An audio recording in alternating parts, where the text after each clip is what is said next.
여러분 안녕하세요. 우리 지난 10강에서 최적화 기법에 대해서 배워보고 파이썬 코드까지 구현해봤죠. 이번 시간에는 조금 더 로보틱스 관점에서 최적화 기법들에 대해서 살펴보겠습니다. 이전 시간 복습을 해보자면 최적화를 할 때 이 최적화 문제를 여러 개로 분류할 수 있었습니다. 다변수인지 단일 변수인지에 따라서, 그리고 제약 조건을 갖는지 제약 조건을 갖지 않는지에 따라서, 마지막으로 이 제약 조건들이 리니어인지 넌리니어인지 혹은 코스트 펑션이 되는 우리가 최적화시켜야 되는 이 함수가 리니어인지 넌리니어인지에 따라서 사용하는 기법들이 달라지고 다르게 분류한다라고 했었죠. 그래서 지난 시간 살펴봤던 예시가 사실 이러한 예시였습니다. 어떻게 보면 x1 스퀘어 플러스부터 x5 스퀘어까지 있는 간단한 예시였지만 이게 실제로 로보틱스에서는 어떤 식으로 쓰이는지 약간 감을 잡을 수는 없죠. 지난 시간 마지막에 주어졌던 예시와 마찬가지로 이번 시간에 제가 다시 하나 추가적인 예시를 준비해봤습니다. 그것은 바로 보시다시피 1차원에서 움직이는 자동차 예시를 가져와 봤습니다. 이 자동차는 1차원 평면에서 움직일 수 있고요. 시작 위치 0, 속도 0에서 시작해서 일정한 시간 t 이후에는 위치 d 그리고 속도는 0의 스테이트를 가져야 됩니다. 그럼 이런 이니셜 스테이트와 파이널 스테이트를 갖고 있을 때 우리가 줄 수 있는 어떤 컨트롤 시그널 U가 있다고 해봅시다. 각각의 스텝마다 어떠한 컨트롤 시그널 U를 줘야지 최종적으로 안정적으로 마지막 시간에 위치는 D, 속도는 0을 만족시킬 수 있을까요? 이것을 최적화 문제라고 얘기할 수 있고 이걸 풀어보는 두 가지 방법을 제가 준비해봤습니다. 그래서 콜로케이션 메소드와 슈딩 메소드 두 가지를 준비해봤는데 이번 시간에는 콜로케이션 메소드를 살펴볼 것이고요. 다음 시간엔 슈딩 메소드를 살펴보겠습니다. 이 문제를 풀기 위해선 제가 간단하게 설명을 해보면 자동차가 여기에 있었을 때 최종 위치가 여기 D만큼 이동한 위치에 있어야 된다고 한다면 컴퓨터가 이 문제를 풀기 위해선 지금 일반적으로 우리가 사는 세상은 아날로그 세상이죠. 컨티뉴어스 세상인데 컴퓨터에게 문제를 풀 수 있도록 해주기 위해서 이거를 뭐 10번 혹은 100번 혹은 1000번 이렇게 스텝을 나눠줘야 됩니다. 그래서 이선화, 디스크리타이즈를 시켜야 될 것입니다. 그래서 아래와 같은 그래프를 얻을 수 있을 것입니다. 전체를 n등분 한다고 하면 우리 예를 들어서 막대기를 한 번 쪼개면 막대기가 두 개가 나오죠. 그런 것처럼 n번 쪼개면 n 플러스 1 스텝이 생깁니다. 그렇게 n 플러스 1 등분을 하고요. 그 다음에 각각의 스텝마다 얼마만큼의 컨트롤을 줘야 되는지를 계산을 해야 됩니다. 우리가 제어할 수 있는 것은 오로지 컨트롤밖에 없습니다. 속도나 위치는 제어할 수가 없습니다. 지금 컨트롤, 이 액셀러레이션, 가속도만 제어를 할 수 있다고 해보죠. 그렇게 되면 이 문제는 각각의 타임 스텝에서 U0, U1, U2, U3는 얼마씩을 줘야 되느냐라는 문제로 정의를 해볼 수 있을 것입니다. 이게 각각 최적화시켜야 될 변수가 되는 거죠. 그리고 나서 이 콜로케이션 메소드와 슈팅 메소드의 차이는 콜로케이션 메소드는 시스템의 다이나믹스를 최적화 기법에서 이 최적화 함수에 전달을 해줍니다. 다이내믹스를 콘스트레인트로 만든다는 것이 어떤 뜻이냐면요. 우리 모두가 알고 있는 것이 속도는 거리를 시간으로 나눈 값이고요. 그리고 가속도는 속도를 시간으로 나눈 값이고요. 그렇기 때문에 속도를 알고 싶으면 가속도와 시간을 곱해주면 되고 거리를 알고 싶으면 속도와 시간을 곱해주면 되죠. 이것이 바로 지금 우리가 풀고자 하는 문제의 다이내믹스가 됩니다. 지금 우리가 푸는 문제가 1차원 평면에서 움직이는 자동차라는 아주 간단한 시스템을 사용하기 때문에 이렇게 위치가 되는 거리가 되고요. 위치와 속도와 가속도라는 이 세 가지 스테이트가 존재하고요. 이 거리를 x라고 했을 때 속도는 거리의 미분이 되고 가속도는 속도의 미분이 되므로 어떻게 보면 x 닷의 문제라고 볼 수 있습니다. 그래서 지금 아래에 있는 이 수식이 이것을 의미하고 있습니다.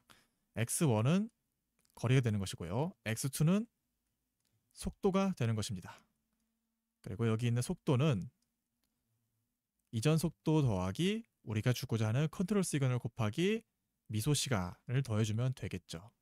이렇게 다이내믹스 수식을 n 플러스 n 총 2n개 정의를 하게 됩니다. 왜 이제 n개냐면 제가 일전에 얘기했던 것처럼 전체 스텝을 n 플러스 1등분을 하게 되죠.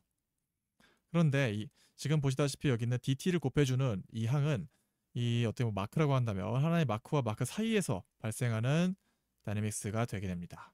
그래서 전체를 n 플러스 1 등분했다 하더라도 이 사이에 다이내믹스 수식은 마이너스 1을 시켜서 총 n개를 만들어야 되고요. 이것이 위치와 속도와의 관계, 그리고 속도와 가속도의 관계 두 가지를 만들어야 되기 때문에 n, 그래서 총 2n개를 만든다라고 보시면 될 것 같습니다. 콜로케이션의 특징은 이러한 다이내믹스를 모두 다 컨스트레인트, 제약 조건으로 만들어준다는 것이 특징입니다. 그래서 제약 조건이 정말 많이 들어가겠죠. 이제 파이썬 코드를 살펴볼 건데 그 전에 제가 바로 코드로 가면 좀 헷갈리실 것 같아서 정리를 한번 해봤습니다. 그래서 방금 전에 보셨다시피 컨스트레인트는 다이내믹스에 해당하는 2n개 더하기 초기 위치, 초기 속도, 그리고 마지막 파이널 위치, 파이널 속도까지 해서 4개 2n 플러스 4개의 컨스트레인트가 들어가게 되고, 파이썬이기 때문에 파이썬에서 리스트 인덱스는 0부터 시작하죠. 그래서 인덱스 0부터 3까지는 이니셜 파이널 컨디션이 되고, 인덱스 4부터 n 플러스 3까지는 첫 번째 다이내믹스, 이런 식으로 정의를 해볼 것입니다. 이후에 소스 코드 보다가 헷갈리면 여기로 돌아와서 보시면 될 것 같습니다. 다음으로 우리가 최적화해야 될 코스트 펑션이 있고, 이 코스트 펑션의 매개 변수가 되는 이 코스트 펑션의 변수들이 또 정의를 해줘야겠죠. 뭐 x1, x2, x3 이런 것들을 정의를 해줘야 되는데, 콜로케이션 메소드에서는 이렇게 정의해주는 베리어블 변수들도 정말 많습니다. 첫째로 우리가 지금 최적화하고자 하는 것이 시간이죠. 그렇기 때문에 시간에 할당하는 변수가 하나 존재하고요. 그리고 전체 스텝을 n 플러스 1등분 했다고 하는데, 여기서 제가 스텝 1, 스텝 2, 스텝 3, 스텝 4라고 한다면, 그러면 스텝 2에서의 속도는 스텝 1에서의 속도 더하기 우리 컨트롤 시그널 곱하기 dt가 돼야겠죠. 그래서 이러한 것들, 이 스텝 사이에 다이내믹스가 적용되기 때문에 각각의 스텝에서의 상태까지 변수가 됩니다. 그래서 지금 우리가 다루고자 하는 것이 위치와 속도와 가속도까지 있기 때문에 총 n 플러스 1 플러스 n 플러스 1 플러스 n 플러스 1개의 스테이트 베리어블이 존재하게 됩니다. 왜 n 플러스 1이냐?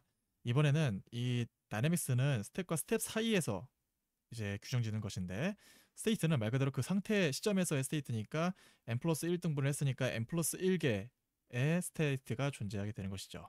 그래서 조합 3n 플러스 4개의 변수들, 베리어블들이 존재하게 됩니다. 이것들이 모두 최적화할 때 우리가 최적화시켜야 되는 그 변수들이 되는 거죠. 어떻게 보면 x1, x2, x3부터 있어서 x3n 플러스 4까지가 있고, 이 상황에서의 코스트 펑션을 최소화시켜야 된다라고 보시면 될 것 같습니다. 그럼 파이썬 코드를 한번 분석해 보겠습니다. 이번에 살펴볼 파이썬 코드는 lecture 10 optimization 안에 있는 트레즈 옵트라는 폴더에 collocation.py라는 소스 코드를 살펴보시면 됩니다. 일단 제가 실행부터 한번 해보겠습니다. 네, 보시다시피 결론을 보면 일단 2초 정도의 시간이 걸린 것을 알 수 있고요. 2초 뒤에 우리가 원하는 위치 D는 5에 도달을 했고, 가장 관심이 되는 컨트롤 시그널을 살펴보자면 0.75초까지는 최대 이제 5의 컨트롤 아웃풋을 주다가 1.25초부터는 마이너스 5의 최저 컨트롤을 해주는 것을 알 수 있습니다. 그래서 급 가속을 하다가 급 제동을 하는 것이죠. 이게 최적의 속도를 얻을 수 있는 어떤 제어 기법이 된다라고 이해하시면 될 것 같습니다. 일단 이것은 결과고, 소스 코드를 한번 살펴보자면 아까 제가 슬라이드에서 보여드렸던 것처럼 첫 번째, 이 최적화 시킬 때 변수들을 총 3n 플러스 4, 그래서 이 시간에 대한 거 하나와 각각 스테이트에 대해서 n 플러스 1개, n 플러스 1개, n 플러스 1개 총 3n 플러스 4개의 최적화 시켜야 되는 변수들을 선언해야 됩니다. 그 부분이 여기에 있는 이 x0가 됩니다. 그래서 np-zero스를 통해 총 3n 플러스 4개의 변수를 선언하고, 이 각각의 스테이트들마다 최저값과 최소값이 있을 수 있으니 이 바운더리 컨디션을 만들어주기 위해 마찬가지로 같은 크기의 3n 플러스 4개의 xmin, xmax라는 것을 선언합니다. 실제로 최소값과 최대값을 지정을 해주고요. 이 값을 여기 있는 사이파이다 옵티마이즈 안에 미니마이즈 라는 펑션에 이후에 전달을 해주게 될 것입니다. 지금 사용하고 있는 게 SLSQP를 사용하고 있는데, SLSQP는 이퀄리티와 이니퀄리티 컨스트레인트를 구분해서 받아들이죠. 지금은 모두 논리니어 펑션이라고 되어 있는 이 파트가 이퀄리티 컨스트레인트가 되겠습니다. 일단 수식에서 보시다시피 여기 부동호가 하나도 없기 때문이죠. 다 뭐뭐는으로 되어 있으니까 다 이퀄리티 컨스트레인트가 되겠습니다. 실제 컨스트레인트 파트를 한번 살펴보겠습니다. 컨스트레인트 파트는 일전 제가 여기 있는 슬라이드 다시 한번 참고해보면 이니셜 파이널 스테이트들 총 4개가 있고 다이내믹스에 해당하는 n개가 있어서 2n 플러스 4개의 컨스트레인트가 존재해야 하죠. 살짝 내려가서 여기부터 살펴보면 CEQ가 컨스트레인트가 됩니다. 그래서 2n 플러스 4개를 선언을 하고 이니셜 스테이트, 이니셜 벨로시티, 파이널 스테이트, 파이널 벨로시티를 모두 지정을 해준 다음에 다이내믹스에 해당하는 n개만큼의 수식을 위에 있습니다. 여기에서 구현해서 전달하는 모습을 볼 수 있습니다. 보시다시피 위치는 다음 스텝의 위치는 이전 스텝의 위치 더하기 그리고 일정 시간 dt 곱하기 현재 시간에서 이전 스텝에서의 벨로시티가 되는 거죠.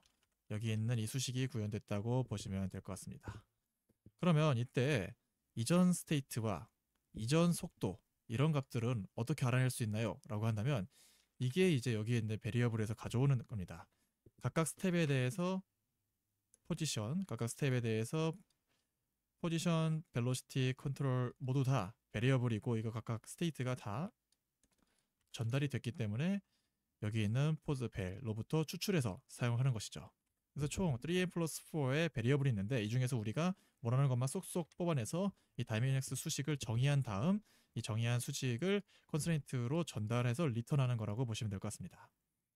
또 마지막으로 살펴봐야 될 부분이 코스트 펑션을 살펴봐야겠죠. 지금 사용하는 코스트 펑션은 아주 간단합니다. 스테이트의 첫 번째 값이 뭐냐면 시간이죠. 시간. 그래서 시간을 최소화시키는 제어기가 만들어질 것입니다. 위에 있는 파라미터에도 한번 살펴봐야 될 부분이 있는데요.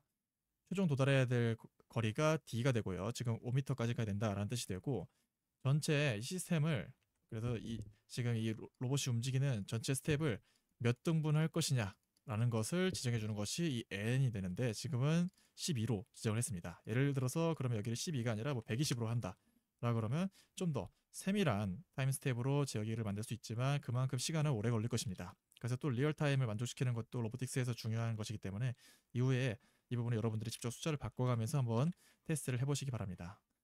마지막 이제 그림 그리는 파트를 한번 살펴보고 마무리하고자 하는데요. 이렇게 해서 계산된 결과인 이 리턴 값의 x 리설트를 살펴보면 여기 또한 일전에 우리가 베리어블을 총 3n 플러스 4개를 만들었잖아요. 그래서 최적화된 결과도 3n 플러스 4개의 이 변수를 모두 다 최적화해서 우리에게 리턴해 줍니다. 그래서 이 부분에서 우리가 포지션, 벨로시티, 컨트롤, 시간을 쏙쏙쏙 뽑아내서 그림을 그려준 것이 최종 실행 결과가 되는 것이죠. 다시 한번 실행을 해보겠습니다. 네, 이게 계산 결과가 되는 것이죠. 보시다시피 첫 번째 시간, 그리고 뭐 이렇게 지금 이거 무엇을 프린트하는지 모르겠지만 이건 x민이네요. 네, 관련이 없지만 여기 있는 x 리설트를 프린트 해보면 총 3n 플러스 4개의 베리어블이 모두 다 최적화돼서 나올 것이라는 것을 예상할 수 있습니다. 이렇게 콜로케이션을 살펴봤고 바로 다음 시간에 이어서 슈딩 메소드를 한번 살펴보겠습니다.